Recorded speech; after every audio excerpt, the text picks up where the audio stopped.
امریکی سینٹ کام کے سربراہ ایڈمرل بریٹ کوپر نے امریکی سینٹ کی کمیٹی کو بریفنگ دیتے ہوئے کہا ہے کہ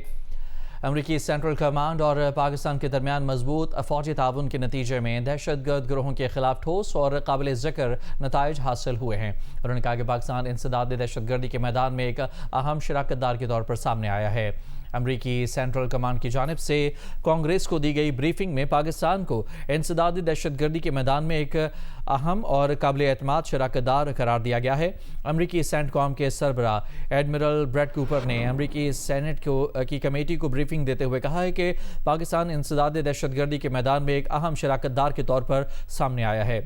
خصوصاً داعش خراسان کے خلاف کارروائیوں میں اس کا کردار نمایاں رہا ہے۔ ایڈمرل بریٹ نے کہا کہ دونوں ممالک کے درمیان دفاعی تعاون خطے میں دہشت گرد نیٹ ورکس کے خلاف مشترکہ حکمت عملی کو مضبوط بناتا ہے۔